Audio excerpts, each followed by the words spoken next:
The Indiana Fever just did the unthinkable. With their star player, Caitlin Clark, sidelined, drama surrounding Dana Bonner's abrupt departure, and the odds stacked against them, they walked into the Lions' den and walked out champions. This wasn't just any win. This was a game that flipped the WNBA script upside down. If you thought the Fever were just Clark and a supporting cast, think again. Because what happened in this Commissioner's Cup final will change how you see this team forever. Before the ball even tipped, the Fever's chances looked bleak. Caitlin Clark was out for the third straight game with a nagging groin injury. She'd been carrying the team all season, and without her, everything looked off. Dantas wasn't there either, playing overseas for FIBA Americas, and that meant another hole in an already struggling rotation. And then came the bombshell. Dana Bonner, the veteran who was supposed to bring leadership and experience, just quit. After 9 games, walked out on the team when they needed her most. What was supposed to be a season of growth suddenly turned into a soap opera.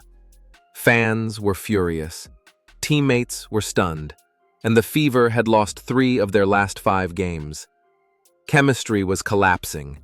Everything that could go wrong did. On the other side of the court stood the Minnesota Lynx, defending Commissioner's Cup champions, playing on their home floor in front of a sold-out Target Center crowd.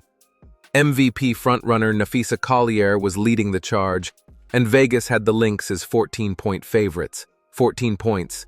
That's not just confidence, that's disrespect.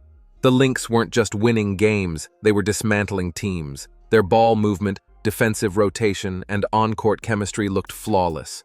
Analysts across the league predicted a blowout. This wasn't supposed to be close.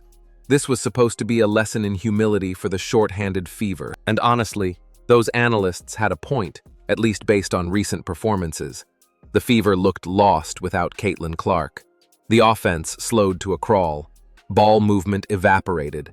Aaliyah Boston wasn't getting her usual touches. Kelsey Mitchell was being double-teamed, targeted, and trapped.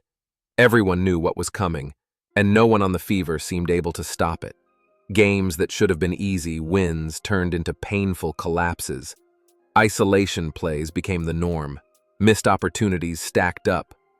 The team that once buzzed with energy and pace looked sluggish, indecisive, and out of sync. But just when it looked like another disaster was brewing, something changed. Head coach Stephanie White wasn't about to let her team roll over. Her message was simple. Pressure is a privilege. And her players responded.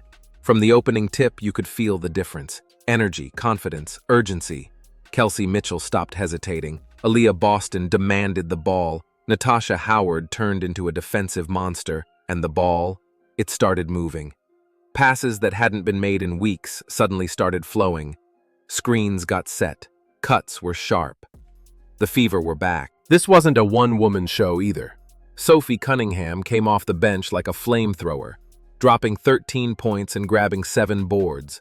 Her 3-pointers were momentum breakers that stopped every Lynx run in its tracks. Lexi Hull stepped up too, hitting key buckets that silenced the crowd. And then there was Aari McDonald, recently reactivated, coming out of nowhere to score 12 and add the spark this team desperately needed. 5 different Fever players scored in double digits. 5.